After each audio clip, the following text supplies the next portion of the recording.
I was born in Florida. I moved around a bit. My dad was in the service. My parents were extremely wonderful people. My dad was a huge influence on me, on the way I grew up and developed.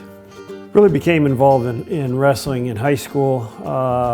From my very beginnings as a freshman, I was 16 years old, and it was a sport to become, it was challenging to me.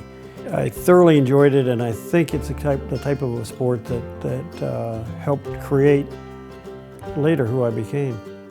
After I graduated from high school, I looked at my options for college, and wrestling is one of the things I wanted to continue to do, and the University of Maryland offered me an opportunity for a scholarship, wrestling scholarship, and I was enthusiastic about that.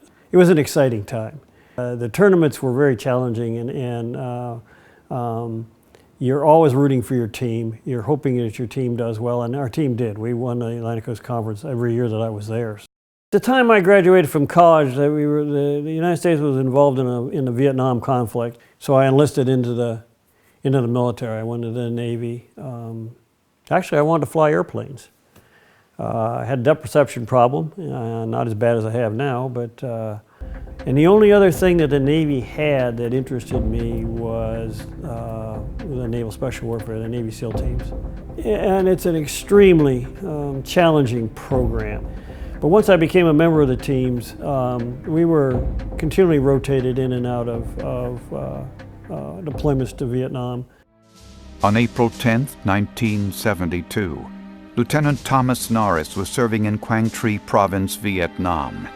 The 28-year-old Navy SEAL was leading a 5-man rescue mission in search of 2 downed American pilots, one of whom possessed critical strategic information that dared not fall into enemy hands. The Air Force wanted him back extremely badly. The 2 men had landed deep within treacherous enemy territory and were surrounded by 30,000 North Vietnamese troops. And after a 8-day period of trying to get him back, both through the Army and the Air Force, they lost 8 aircraft, I think.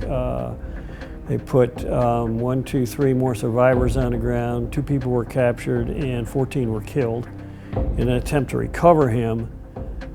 And I was sent up as a ground unit. Our mission was to swim up the Mugang River and contact one of the pilots, Mark Clark, working in and out of enemy units all night long. We also had a North Vietnamese patrol that was coming right through the location we were sitting. At the same time, Clark is coming down the river. So I'm sitting there praying that Clark's breathing's not gonna alert them, and that they will pass through us, which they did. But obviously Clark had floated past us as well. I went into water to try and find him. Early the next morning, I was in the water. I rounded a bend, and I saw a figure, duck in the water to try to hide. I knew it was him. So we got him back to our forward base, and at that time we got hit by mortars and rockets. It took probably about an hour and a half of that attack before we got it stopped. And I lost half of that group that quick. The next 2 days we worked on trying to recover Hamilton. Asked one of the Vietnamese that was with me, a fellow by the name of Kit. I told him I was going after this guy, and he said, if you go, I'll go. We patrolled through enemy units till we got to a village, found a seaworthy sampan, got in that and started paddling upstream. I knew where I was, I knew what the forward air controllers had told me. Banked the sampan, got out, and started searching for him. Located him relatively quickly. Put him in a bottom sampan, covered him with bamboo and vegetation, and hopped in the sampan. Lieutenant Norris and Kiat made their way back toward the forward operating base, but soon found themselves under heavy enemy fire. Norris called in airstrikes, which allowed them to evade the enemy and reach their base.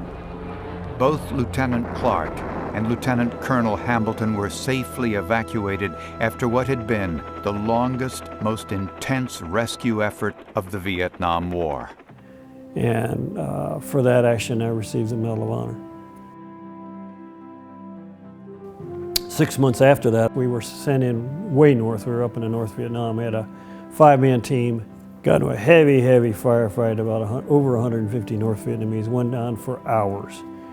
And I was shot through the head, took some serious wounds, covering my guy's retreat. And the other SEAL that was there with me, Mike Thornton, was told of my injury. He came back and pulled me out, and he received the Medal of Honor for that. I'm the only living recipient that's been in 2 actual Medal of Honor actions.